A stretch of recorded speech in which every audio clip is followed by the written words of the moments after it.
Hello, hello, and welcome back, or welcome to the Yogi Roth Show, Season 5, with a subtitle, and the focus is, quote, How Great is Ball? And yes, we're talking college football. Hopefully you've enjoyed the first few episodes of Season 5, and I think you're going to love today's episode as well. It is Rachel Joy Baribeau. Yes, Joy is literally her middle name. We get to that around the end of the conversation. But she speaks all across college football, the football landscape, about changing the narrative. And the narrative is, unfortunately, at times, athletes aren't doing the right thing. Athletes are involved in domestic sexual violence incidences. And she walks in and she talks to them about how they can, and they are, kings, and how they can be the examples to stand up and be courageous and not only stop others from committing these acts of violence, but also impacting the people around them so it never happens, ever again. And I've known Rachel for a long time. We both work in sports media. She was the first woman ever to have her own show on Sirius XM radio. She's been the first in a long list of things, but she has this red thread around humanity that goes through everything that she does. She's a rock star. She's a big-time personality. She lives in SEC country, so we got the SEC Pac-12 thing going on. But most importantly, we've got a shared love for the well-being and the mental health of student-athletes. So we go deep on a bunch of topical issues. She is not afraid to share her thoughts, get emotional around them, and you can hear and almost feel, I think you can feel, her passion around the cause of changing the narrative. Check her out at imchangingthenarrative.org. They're doing some special things. Follow her on social media at Rachel Baribeau. All those things will be in the show notes. And most importantly, sit back and while you listen to this podcast, think about how you can use your platform, whatever it is, to impact the current generation of athletes who I believe are going to be the next generation of leaders. Whether you are a parent, whether you are a coach, whether you're involved some way with this type of athlete, I think you're really going to enjoy this conversation. And like we talked about in the open, been looking forward to this conversation for quite some time. Rachel and I came across each other, I just think because you're in the world of college football years ago, tracking each other on our own platforms, and now we get to finally have a conversation and collaborate. Rachel, welcome to the show. Thank you for the time. Absolutely, my friend. I'm honored. I'm like, I've always said we're cut from the same cloth, being similar type people, so honored to be doing this with you today. Heck yeah. Okay, so this whole podcast is about seeking and uncovering the humanity in sports, and specifically right now in college football. And you and I both love this game. We have a deep passion for the humans that put on armor and put on helmets and, hit each other and tackle, and thousands and hundreds of thousands and millions of people go in person and are super fans or watch on television. So I'd like to begin with you. When you're asked about the game of college football, where do you begin and what lit you up about it to chase a career now that is really, it's allowing you to be known all across the world? The human aspect, the human element, I think probably somewhere along the way in your past, somewhere along the way in my past, I really can pinpoint it. To be honest with you, with my grandmother, she was a bartender for 60-plus years, Yogi. And it took me, till I got a little bit older to realize I realized their appreciation of people. But at Christmas, I'm not kidding you, she would get hundreds and hundreds and hundreds of cards. And they were from everybody from, I'm not kidding you, John Wayne. She knew Truman Capote. She knew Bear Bryant. She knew Wimp Sanderson. She knew Sonny Smith.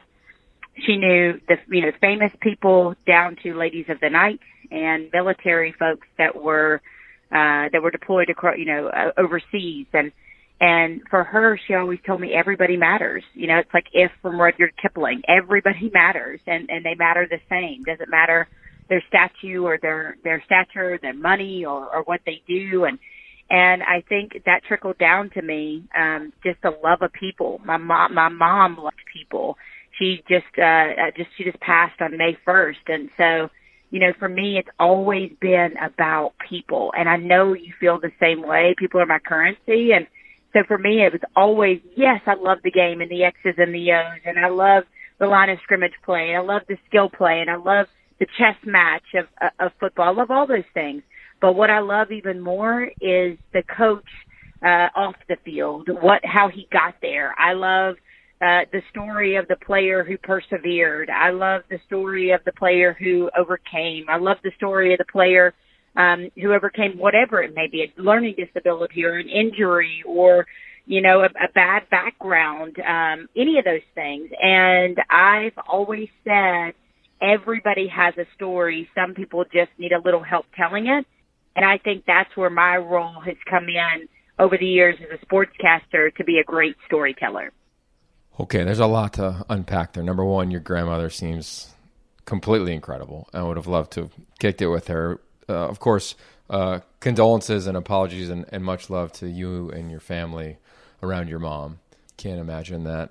But you said everybody matters, and you speak around the country, not just in the SEC where you live in Nashville. You speak at every Power 5 conference. You've been to the Pac-12, which is a lot of our listeners, to Oregon and Wazoo and et cetera, et cetera. You can go to your website, imchangingthenarrative.org, for more information on what you do and where you do it. But athletes are always told that they matter, right? Almost inappropriately, I think. I think as kids we're put up on a pedestal because we can play.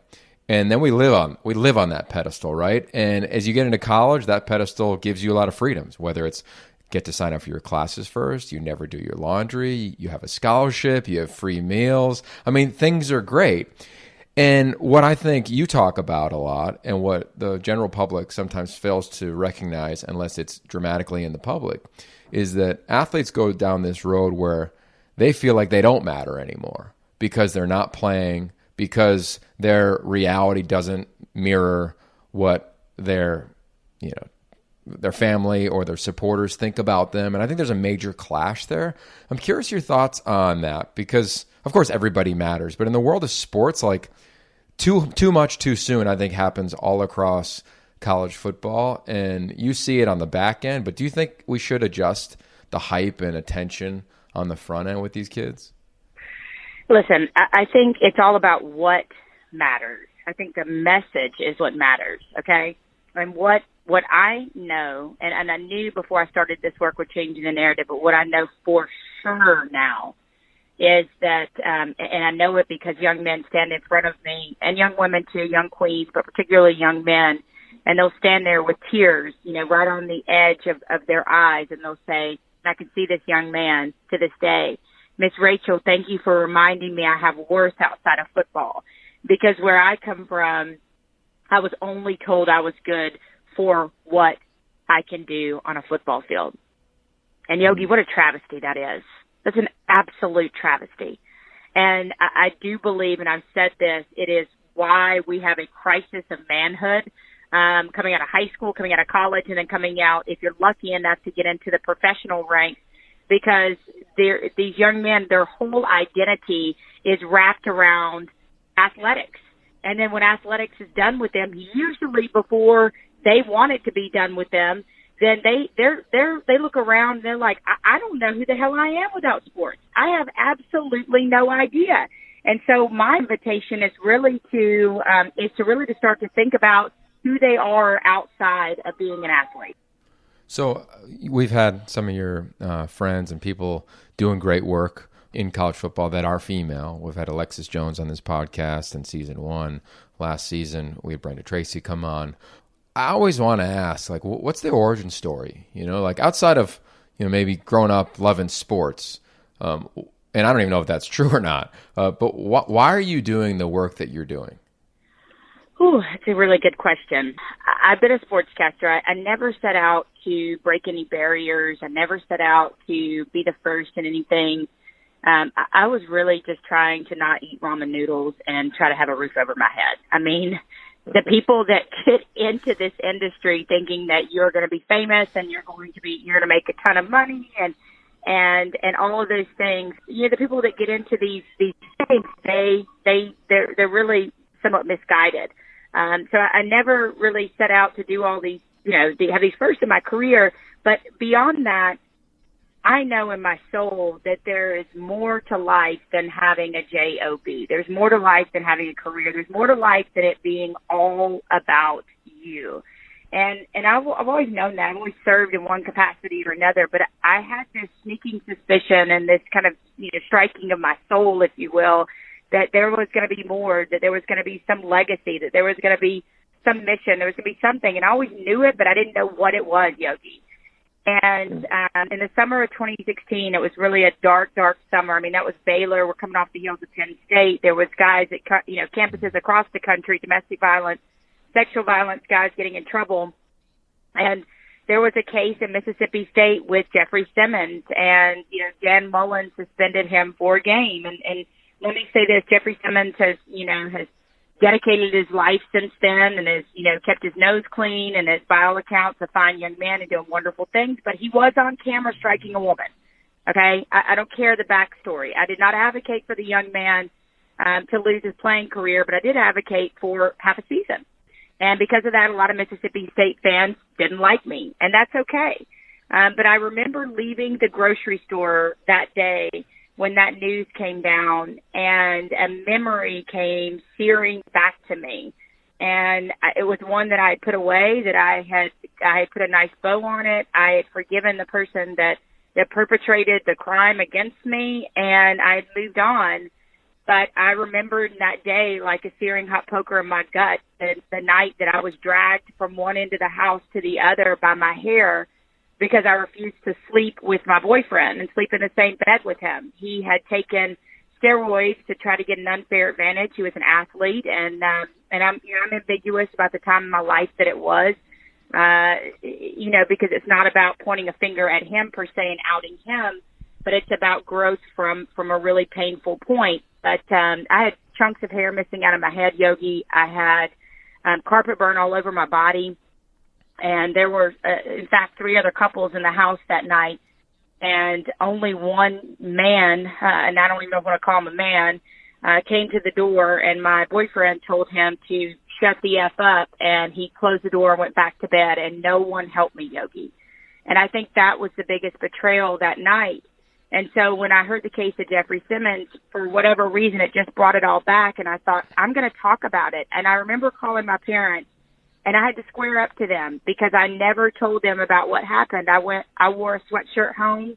I wore a hat over my head where I had quarter-sized chunks of hair gone all over my skull. And I had to square up to them and tell them what had happened. And they asked me, why did you never tell?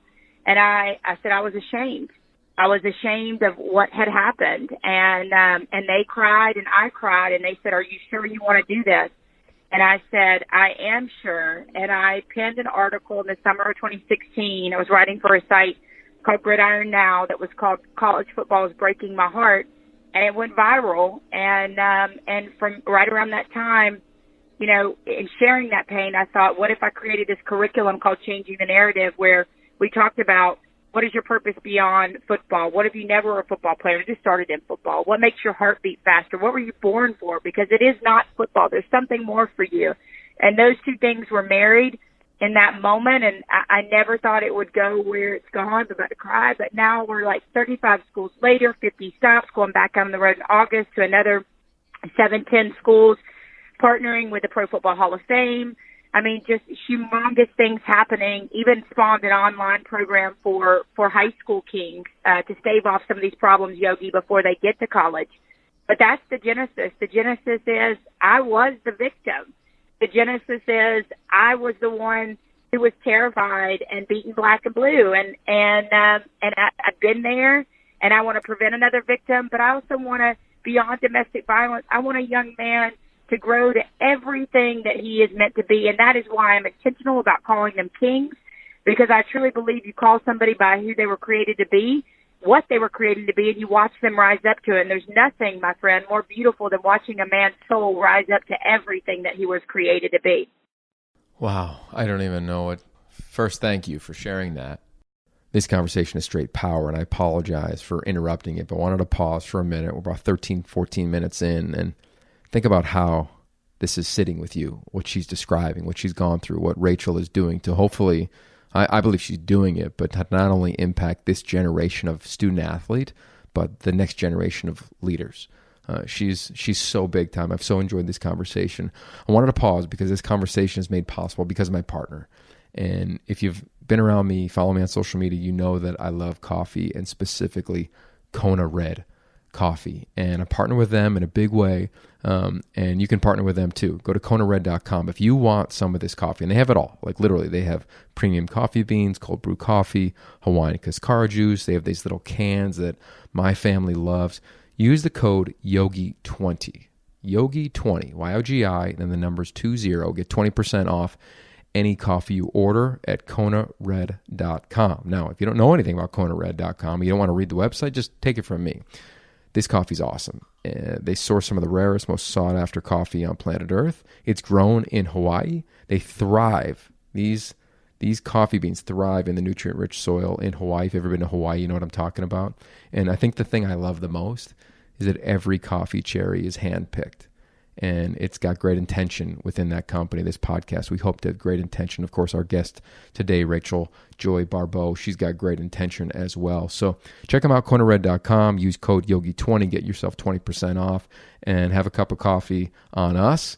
And remember, coffee is a catalyst to great conversation. So speaking of great conversation, I'm going to get back to this convo with Rachel. And she's just getting warmed up. She's going to continue to impact you and your journey around sports, athletics, humanity, and much, much more as she is changing the narrative. I asked Brenda Tracy this question over the summer. I'm going to ask you the same thing. You've spoken to so many schools, and all the partnerships you just referenced, etc. When you go down these roads, do you relive your experience each time you go down it to a certain degree?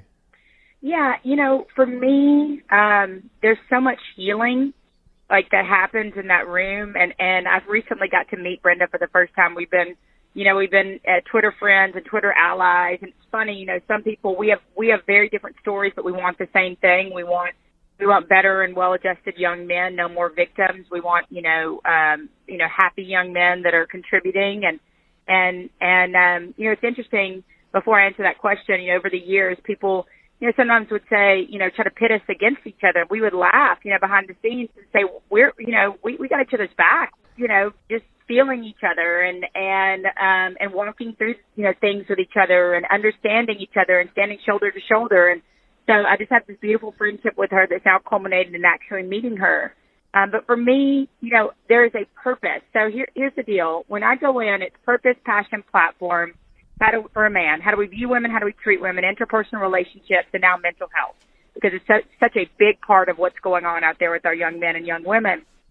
But I purposely, Yogi, put my domestic violence story at the very end of it, because I want them to see a woman who climbed Kilimanjaro. I want them to see a woman who competed in a semi-professional football camp, because men used to call into my radio show and say, hey girl, don't know nothing about football, and their biggest redneck selves, and I did that to prove them wrong. And anybody who ever says I don't know anything about football, I'm out for 5 days to 2 days, and got tackled and beat black and blue. I want them to see a woman who's a spitfire and who is unstoppable and brave and all of those things. But in all of that, I want them to see a woman that still needed to be protected and respected and cherished. And so I asked them, if you were in that house that night, would you have helped me? And the reactions that I get are, they're almost, you can't even describe them. Some men cry, some men scream, some men jump up, some men silently close their eyes as tears roll down their face. Some just come and bear hug me afterwards and say, I'm sorry. I saw my mama. I saw my sister go through this. My daddy beat me because of this. My mama's boyfriend beat me because of this. They tell me their hearts and their souls. And so, yes, I think every single time, I tell that story and I hear a young man say, yes, there is such healing, because I know that those young men in that room, a vast majority of them will never stand by and allow a woman to have a man put his hands on her. Yeah, you're doing the real work. You're doing great work. I recently did this film titled Protector, which is just free on YouTube. Was an executive producer on it. It was all about how athletes, as you're referencing, can be the cure to ending sexual relationship violence instead of being the problem. And I think that we would agree that the vast, dramatic majority of the locker rooms we talk to or around are full of great dudes that really want to do the right thing and need to be given kind of like the courage card that like, hey, this is what courage is, and it's okay to stand up for it. Because I've seen it and heard from a lot of guys. I talked to a player who's in the SEC now on a roster who said he'd taken visits to huge schools in that conference and had been given, someone would take him on a tour, and he felt almost pressured into having some sort of relationship with her. And he was like, this doesn't really feel comfortable because I'm a quote-unquote high-profile recruit, football player. I'm supposed to live this quote-unquote high-profile life, which includes, whatever we want to include there, sex, partying, et cetera, et cetera, et cetera. And I think now, because of the work that you're doing, and I'd be curious your take on it, I feel like men are kind of taking some of the power back in terms of my form may be football player, and historically that may mean big cars, big money, big house, bunch of women on my arm, but the essence of me is not that. I feel they're taking it back. I'm curious your take on it based on the work that you've done.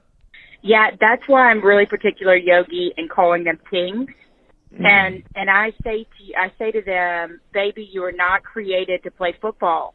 And when I speak to baseball players or young men that run track or whatever, I use the verbiage, whatever sport that may be. But that's why I'm very, very, very intentional in that, because people always say, or they've said to me, it's kind of like you're asking to be a throwback, it's a throwback gentleman, And I said, listen, I want you to be the kind of man that can look yourself in the mirror at the end of the day and be proud of the man that is staring back at you. Because here's my bet. There are men in this room that have done things that, that make you feel good, right? Like, I feel good. It's all about me. Yeah, I'm going to get what I want. I don't care about you. I don't have to call you back. I don't have to keep my word. We are in a society that preaches disposable, make you happy. You don't have to be accountable. Music, movies, social media, magazines. That's porn culture. If you want to get even deeper, that's what that's preaching, and that's what that's putting into our young men. We got to put something else into them. And what I say to them is, if you want to be the kind of young man or the kind of man, a king or queen, and I do this to myself every day, Rachel, I take a deep look at myself in the mirror at the end of the day and go, are you proud of the person that's staring back at you? The decisions you make today, did you keep your word? Did you hurt people? Did you talk to people respectfully? Did you go out of your way to help people? Did you serve? Did you give max effort? Did you show up early? Did you stay late? Because what I told them, and one of my teams at a school in the Pac-12 said, but Rachel, it's just easier to be a dog. And I said, dude, it is easier to be a dog. It's harder to be a king. It's harder to put people in front of you. It's harder to, to serve people and to keep your word, to do those things. Let me tell you something. A dog may have momentary pleasure where, you hit it and quit it or whatever, Netflix and chill, whatever you want to call it. But you can't really look yourself in the mirror as a dog and be proud of your soul. Be proud of the man that's staring back at you. And to do that, you got to be a king. It doesn't mean you're perfect, Yogi. It just means you want to be better and you're accountable. I have my guys keep journals, for 30, 60, 90 days and to journal and I've gotten pictures of them, everything they did that day from A to Z and what made them proud and the things that they were going to fix. And man, it's revolutionary. Yeah, it really is. So I'm curious your take on this because, you've got a lot of training, right? As I referenced before, I'mChangingTheNarrative.org is the website. You've got virtual training. You've got a retreat happening. Obviously, you're doing your speaking. You're on, multiple multimedia platforms talking about sports, culture, college football, etc. Here's a theory that I have that I brought up with a bunch of administrators. I would love, athletes get recruited at LSU in Alabama or at USC in Oregon, Ohio State, everyone in between. And they get recruited, and in their eyes, they're getting recruited, and if we're going to be truth tellers, for an expertise. And their expertise is not necessarily engineering, unless you're going to Stanford for the most part. Their expertise is playing the game that you and I love and thankfully have careers based upon. But when they get there, a lot of times they're suitably guided towards certain majors based on practice time, based on workout times, based on skill level, based on their educational skill level when they entered college. And I would love to see schools, like, I don't know how it is where you live, but there's a lot of schools out here that if you are an incredible dancer, you can go and major in dance. If you're incredible at theater, you can go major in theater. If you want to be pre-med, you want to be a doctor, you can major in pre-med. But as an athlete, you can't go major in athletics. And I would love to see that on campus, because I think, to your point of when you walk into those rooms for 90 minutes or whatever you're there for and beyond, these kids are impacted. And in their 20 hours with the team, we'd like to think that majority of those hours and the percentage of that is healthy and positive. But there's a lot more hours where you reference all the media, everything they're exposed to is hitting them squarely in between the eyes, in between the ears, and into their brain.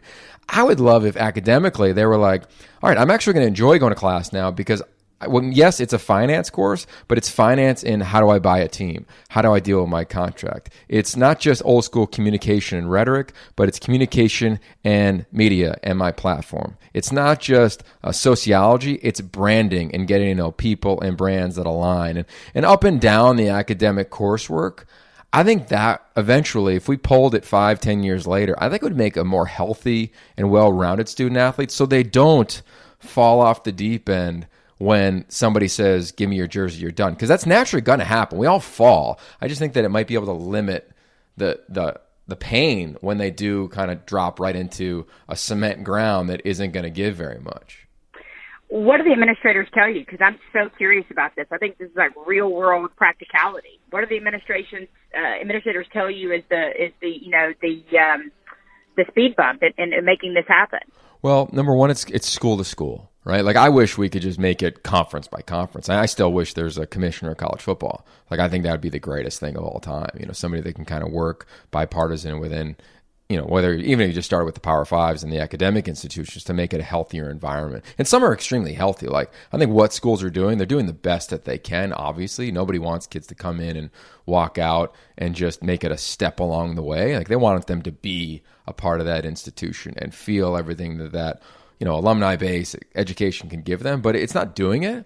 I think some of them are saying, well, we have adjusted a little bit. So whether it's like USC, school right down the road from me right now in LA, they've got like literally you can take multiple courses in podcasting, right? You can literally go there if you want to be a music producer. There's different elements that I think every educational element has grown towards, but I don't think it would be that hard to just say, hey, here's a new major, and it's athletics. And you can be an AD, you could be an agent, and everything in between. I'm curious your take, because I would love to see that happen, because I think it would benefit the student athlete. Listen, I 1,000%, like, if I could go to the moon and agree with you, I'd go to the moon and agree with you and come back. I'm serious, because, one of my kings, and that's the thing for me, I think why it works for me, and probably I can't speak for Alexis and Brenda, but probably why it works for them is that we don't want anything from them. We genuinely do not want a thing from them other than to see them living their highest and best life. And so I put up my Twitter address, and they follow me, and I follow them back, and it gives them a safe place to DM.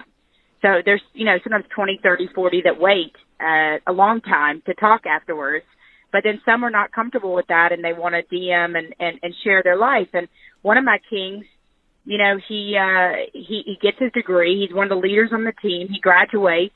He trains and trains for the NFL. It doesn't happen. And he's got a really, really hard, background. And he is, taking care of his girlfriend's kids, stepping up to be a king, even though they're not his kids. He had a child. And he said to me, Rachel, I got this degree, and that's kind of where they steered me into. And you indicated it's not necessarily where he wanted to be. And he's working in a warehouse. Like, and nothing wrong with manual labor by any means, but the kid's got a degree. And, he's working 2 jobs to support his family. And I have to believe that he falls in the category of that's not what he thought he would be doing when he got out of school. And, so we started to talk about, what is it do you want to do? Do you want to speak? What do you want to do? And so we're trying to hold his hand as like a big sister, mentor, whatever it is, to figure out what it is that he wants to do. So I'm in such an agreement with you, because if we could do real life stuff, real life courses, real life, what is it you want to do, and let's work towards that, man, I think we'd have a really well-adjusted world, and a lot of people that are a lot less anxious, a lot less depressed, because they don't have this angst, and they're happy with what they're doing in their life to provide for themselves. Yeah, cosign. I want to pivot a little bit. We talk about courage, and you've been courageous on this phone call. You're also really courageous a short time ago on social media, and you talked about, a moment in your life where you contemplated taking and maybe ending your life. Mental health is a huge topic, right? On the West Coast, Tyler Helinski and what happened there, obviously it was heartbreaking. Having known that family and him for a long time through the Elite 11, it hits everybody close to home. And even if you didn't follow Washington State or that family, everybody, I think, in sport related to that to a degree. We see now in this world people getting really vulnerable, and at times, one might say there's people taking advantage of loopholes in the college football system, whether it's claiming or saying, hey, I've got mental health issues, let me transfer it. There's been a lot of debate about this. I'm curious, for somebody who's shared and been courageous around your story, what you think about the landscape we're in around a really serious issue that earned and deserves tremendous attention. Pac-12, I know on the West Coast, I think we've, spending the most money out of all the conferences towards mental health initiatives, and everybody's jumping on board of this as they should. But wonder your take on all of it, because it can get cloudy at times, and you're somebody who's lived it, and you work in this space as well. Okay, so first things first, others really shouldn't be worried so much about loopholes as we should about people's lives. Mm-hmm. And we are in a time right now, we are just starting to scratch the stigma, to erase it when it comes to mental health. And there are still a lot of folks out there that are terrified to come forward and be vulnerable, okay, particularly our men. Mental health was not even an issue, was not even something I covered, a topic I covered when I started changing the narrative. However, Yogi, when I would go to these schools, they would wait on me afterwards and they would tell me, Miss Rachel, I was going to kill myself on my birthday. Or Miss Rachel, I'm just so angry.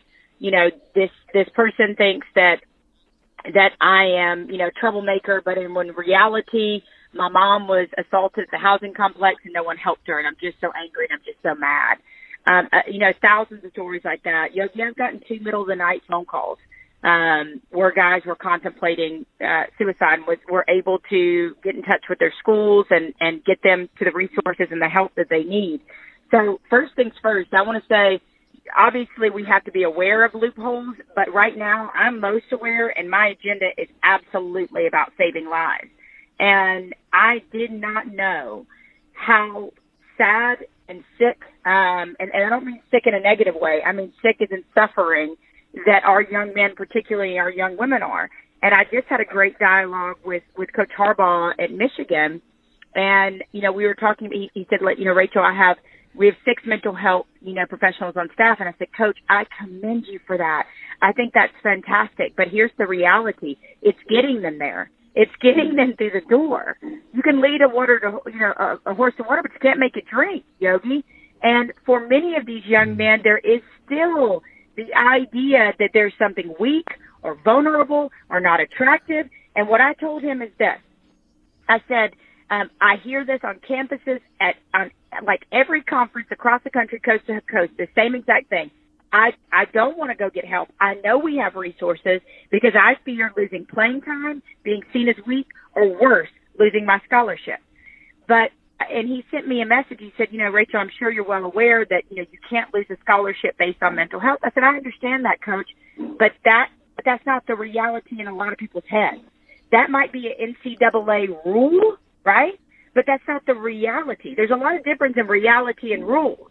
And so, he and I are going to try to hold hands and work together and figure out how we continue to destroy that stigma and destroy that chasm and gully, if you will, to actually going and darkening the doorway and going to get help, Yogi, because that's the reality of it. Actually going to get help is what we're up against. Yeah, I think it's interesting where, no one, I think if you polled all of college football, which is impossible, but if we did, no one would say they value wins over the health and or the loss of potential life of somebody that they cheer for, recruit, coach, or just a fan of, whatever it is, right?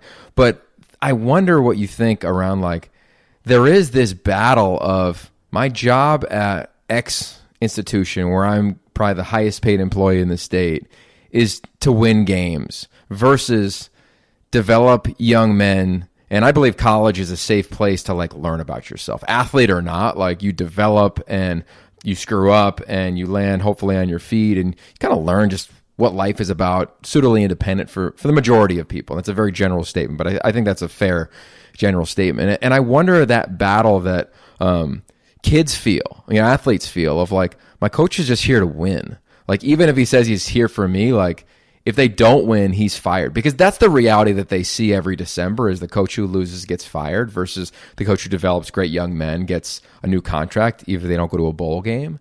And I wonder if kids feel that, and it's something I just kind of stumbled upon, from listening to you.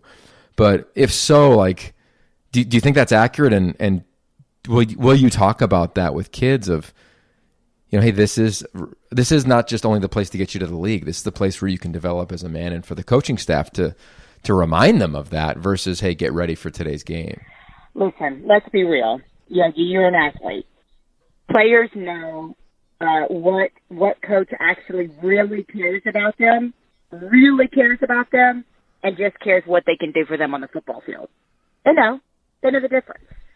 And quite frankly, I know the difference. I know that there are coaches out there that really like burn the midnight oil when it comes to their hearts, caring about them, would do anything for them, I know that. And I know there are coaches out there that are more, in the realm of whatever it takes, even if it takes me looking the other way on this situation or that situation, plausible deniability. I'm not stupid. I do understand, and players understand. But I think there are a number of fantastic coaches out there that obviously put a high value and worth on winning, and then also put a high value and worth on a young man's life, and that they care about them and they want them to be the best young man they can be. Case in point, and I just talked to you. I wasn't going to bring this up at SEC Media Days, but Commissioner Sankey brought it up about mental health, and when he brings it up, then I feel like it's like, I wasn't going to ask every player and every coach about it, but man, he just set the table for me. And a lot of these guys talked about the fact that even Kirby Smart was talking about, listen, I got a brother who's in mental health. He teaches me things. He teaches me, trigger points. He teaches me things to look for. He's constantly making me better. That's what we've got to develop. We got to develop coaches all over the country that are seeking, a more well-rounded young man, because you and I both know that there are coaches out there that are like, shut the F up, you G-word, you get this, you're weak, you know what. I heard a great story from Jerry Kramer, and everybody knows who Jerry Kramer is. I hosted the Lombardis with him years and years ago, and he told me a story. And I'm just hanging on his every word, Yogi, as you can imagine. He tells me a story about Coach Lombardi and how they're in the locker room. And Coach Lombardi tells him, you're the sorriest SOB. I mean, you're just sorry. I don't know how you made it in the league. I don't know how you made this team. Cuts him up and down everywhere. He puts a towel over his head. He's got his head between his legs. He's like, I'm a loser. I'm going to quit. I'm this, that. Everybody leaves the locker room. He's so down on himself. And he said a little while later, some time passed, he's just in it. He's in the baby pool of self-pity, as Kay Yao said. And all of a sudden he feels a big paw. It's going to make me cry again. And he said he feels a big paw on his shoulder, and it's Coach Lombardi, and he comes back and he says, I believe in you, son. I love you. And I think, and I tell this to coaches all the time, sometimes I think as coaches, you tear them down, and you forget that integral step of coming back in and put your paw on their shoulder and telling them, I believe in you, kid. I love you. I'm tearing you down to your base to make you something better than you ever were in the first place. And that story to me is just indicative of how you do it right. I mean, he was as tough as nails, and nobody cared about winning more than him, but he did not forget to go back in there and build Jerry Kramer back up. And I think there are coaches out there and it's why I do what I do. Part of it, they're forgetting to go back into the locker room and build the guy back up. Yeah, I love that. Yeah, I mean, it's the old adage probably 5 years ago was, how many of you in the room feel as though mindset is more than 50% of component towards great performance? And a lot of people would raise their hand. Okay, how many think it's 60%, 70%, 80%? And everybody would agree that mental skills are like such a huge part of winning. And then the next follow-up would be, how many have dedicated equal or more amount of training towards mental skills compared to the weight room? And no one, of course, would raise their hand. And I say the same thing now of mental health. You know, like coaches go around the country to study from the Patriots or the Seahawks or whoever in the offseason. We're talking college football or even their peers. And they bring you in for an hour, you know. And most of them have research departments. And I love what Coach Harbaugh said of 6. David Shaw is, to me, like, he's like the Obama of college coaches, like just based on like I admire and will do anything that he ever asks. Chris Peterson, they're 1%ers in terms of what they're doing for the programs. And, you know, the programs, I'd say they all are on the West Coast, at least the ones I'm around for the most part. But we still have to put more time into it. And I think that's kind of the crunch. And I go back to like the commissioner of college football. Like, you know, we can make a lot of things mandatory, like no pads for the first 2 days of practice. You know, no back-to-back road games if you've got a Friday night game or a Thursday night game the week before. But like, it'd be cool to see something around mental health outside of and in addition to the research, but of just like you get a physical, and I'm sure some teams are doing this, you get to get an evaluation and see where you're at. And nothing's wrong with that. And I think almost like you might remember the phrase, but the Spurs did it a couple years ago. The Raptors did it last year with like, they took care of players during the season, like time off physically. Like, I'd love to see the same thing for players mentally. Because again, I go back to the quote, too much too soon. I think it happens. It happens out here all the time. And I saw a player last year in the Pac-12 just take the season off, you know, because of that. And he's going to come back this year because his coach is incredible. And was like, yeah, take the season off, man. Like, yeah, you're one of our starters, but it's cool. Like, get right. Come back next year if you want to. And he's going to be a starter this year in the Pac-12. Isn't that fantastic? Because, see, listen, what I'm talking about is the old school coach, the one that needs to evolve, is the guy that said, you know what, scram. You can't play for me? Get out of here. Get off my team. You know, screw you. You weak it, you know, you know what? And it's way more colorful than that, okay? Being a lady. But, you know, the language is way worse than that. And still, we got to have more and more guys coming out, and we got to take away the power of that stigma, right? The more we talk about it, the more people come out, because there are still guys, like, was it Richie Incognito that, you know, was like, you know, verbally accosting people and, you know, in the NFL? That happens in locker rooms. It happens in the line of scrimmage. You know, you P-word, you weak, you know what, you just, so there are still guys who are coming out and talking about their mental health issues that other guys who are broken, who are bullies, will prey on them for that. I mean, that's the reality of the situation. And so the more we talk about it, the more we take away their power to ridicule somebody or to make fun of them or to make it a locker room issue. That was, you know, one of my main motivations for making that video a couple of weeks ago. I mean, I was terrified, you know, Yogi, I even thought the same thing. I said, will people not book me? Will people think I'm unstable? Will people think I'm weak? You know, I thought the same thing that I'm preaching against for other people, right? Mm-hmm. And I had to overcome all those things and go, Rachel, this is what you're talking about. If you are asking them to be vulnerable, if you are asking them to bare their souls, if you're asking them to go get therapy. I started therapy a year ago. It's the best hour of my week. I mean, man, I'm learning so much about little Rachel and why I do what I do and why I feel the way I feel. I'm like, man, everybody should explore their little, you know, Yogi, you know, their little David, their little Sarah. Like, everybody should explore that. But, you know, and I was just telling a coach this morning at Western Michigan, because I'm going there as well. And he said, how you doing? And I said, you know, I'm doing okay. I said, I've been to the wilderness this summer. You know, I lost my mom. I had a lot of personal stuff going on. You know, I was in, very depressed. And I said, but my experiences this summer have given me a story for other people. And now I can stand in front of these young men and go, I have had thoughts to go put a gun in my mouth and blow my brains out. And I'm standing in front of you today. So I'm not going to say it's normal, right? But it's something that plagues a lot of us. And I had another king tell me a year or so ago that he did a players only meeting, Yogi, and he asked everybody to raise their hand who had ever had a suicidal thought, and 14 players on one team raised their hand. 14. We've got to start talking about it. Somebody's going to relate to this, and somebody's going to go, oh, my gosh, And in fact, one of my queens from LSU gymnastics, one of the best gymnastics programs in the country, then made a video about struggling with the way she sees her body and eating disorders, and how she and other women, a lot of women that she knows at her age, are struggling with that. You know, got 10,000 views in 5 days. 10,000 views in 5 days. Vulnerability strikes vulnerability in other people. It invites other people to be vulnerable. It invites people to get real. And I have this new hashtag that's called Destroy Perfect. Take the mask off. Stop comparing yourself to the 17th selfie of somebody that is not their reality. The 17th selfie of their perfect marriage, their perfect life, their perfect job. Because 9 times out of 10, it ain't perfect. And you're comparing yourself to a fallacy. That's so good. We this summer, I'll get you out of here in a minute, but we did the Elite 11 again, and been around this for 11 years. And this year we flipped the whole script, and instead of like grinding the kids and exhausting them, and et cetera, all cool stuff we've done in the past, we decided to make the theme emotional intelligence, which fundamentally, as you know, is trying to give kids the capacity to be aware of, control, and express their emotions.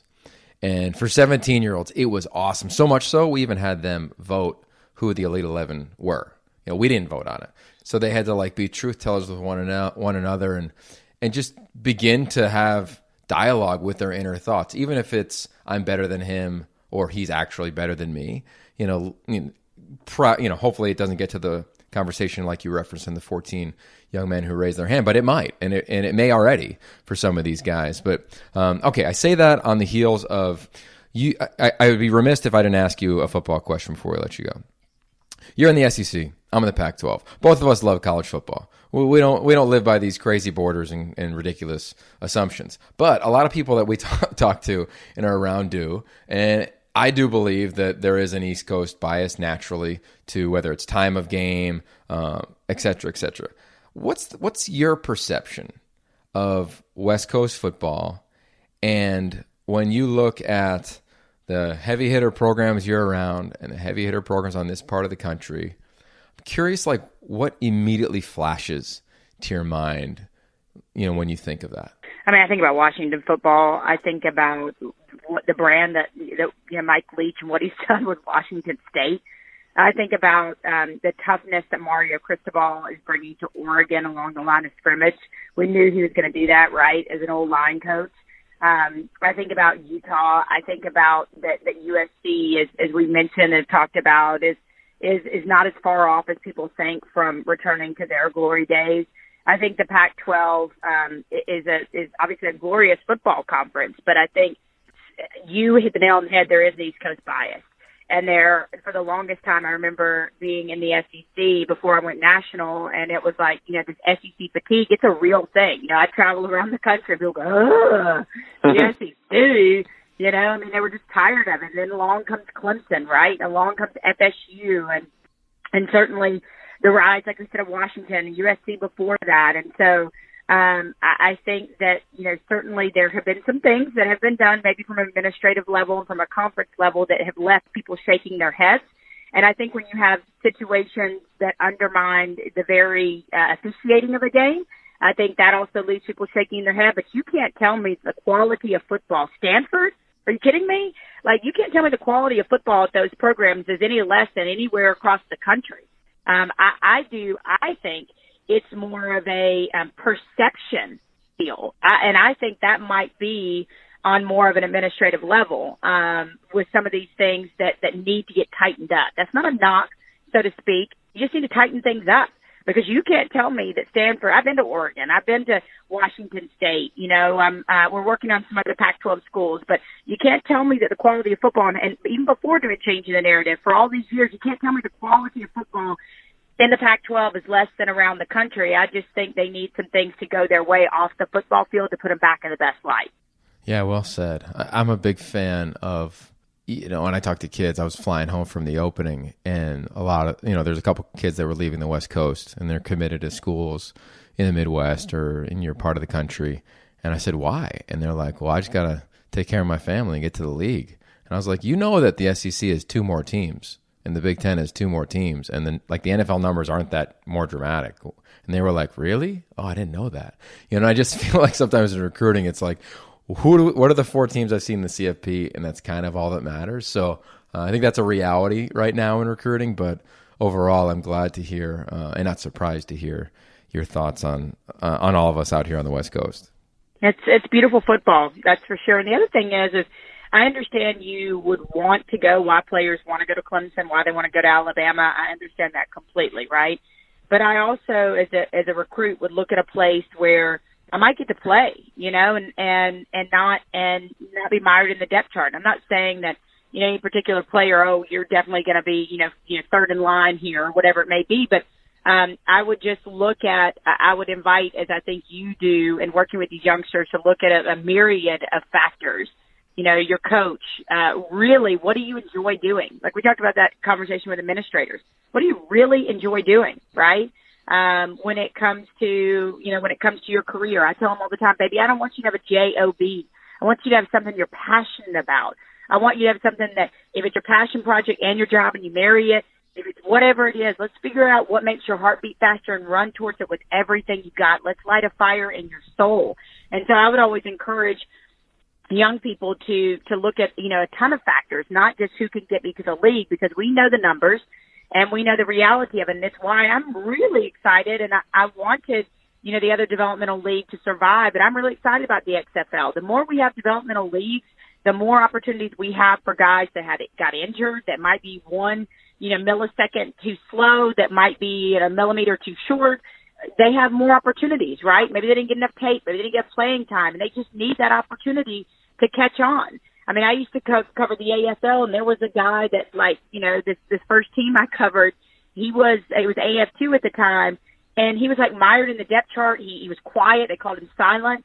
And then he finally got his chance, and dude took off like wildfire and made a career in the AFL for a while. And so, it does happen for people. We see it all the time, guys that step up when they get their number called. And with that being said, I would just always invite parents and players to look at everything. And when I get questionable about things, I'm like, okay, what do I do here? I make a pros and cons list. I'm like, where's my pro? And I write it out. What are the pros of making this decision? What are the cons of making this decision?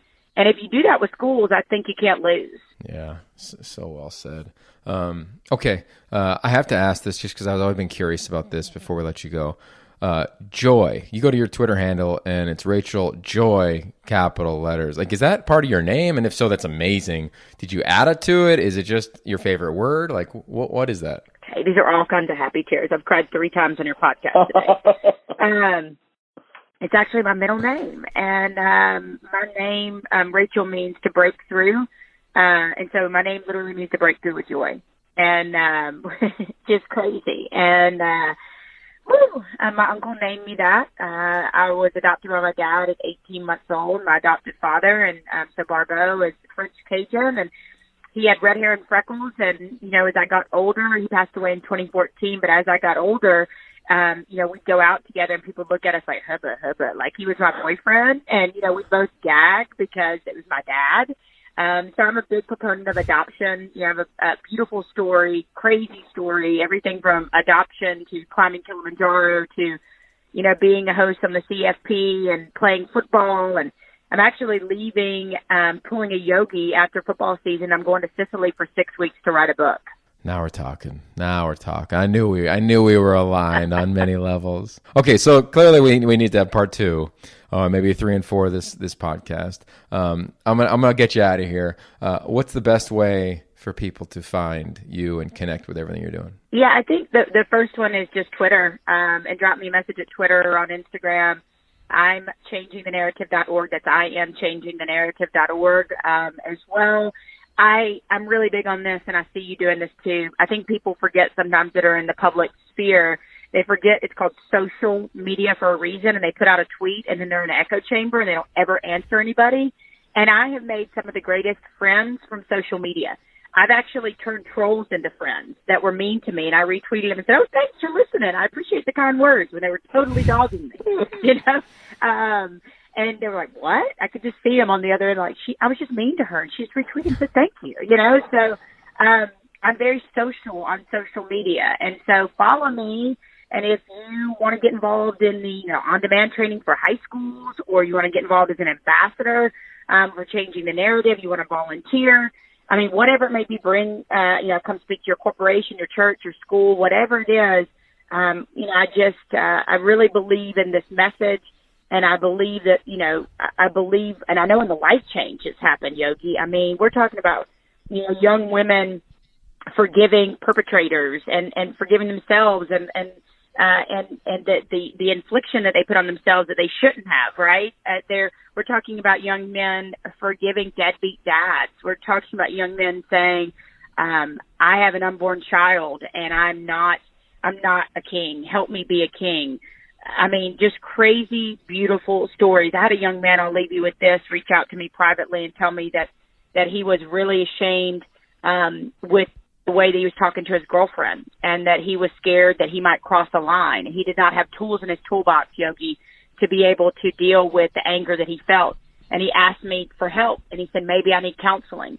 And I was at an event in Minnesota, and I was just bawling. I mean, obviously, I'm, cry for a lot of reasons. I said, if you'll allow me, I'm going to call your coach on the down low. I'm going to get you some counseling. And I called the coach, and the coach said, oh, my gosh, I went through the exact same thing at his age. It was anger management. I saw this guy, and I'm doing, obviously I'm doing much better. And that young man went and got counseling. And Yogi, what if he had never reached out for help? And one night, because, and I'm not at all excusing it, but he crossed the line, put his hands on his girlfriend. Now we've got a perpetrator and we've got a victim. We've got a young man that's thrown his life away because he couldn't control his anger, but he knew he wanted to do better. So it's stories like that keep me going, and I'll be doing this hopefully for another 20 years. Yeah, I think we all hope you do that. Rachel Joy Baribeau, Breaking Through with Joy. So honored to have this conversation. I thank you on so many levels. I wish it was in person, but we'll make that one happen sooner than later. Absolutely, my friend. Thanks so much. All right, maybe we'll do it in Sicily. Please, come to Sicily. Come to Sicily.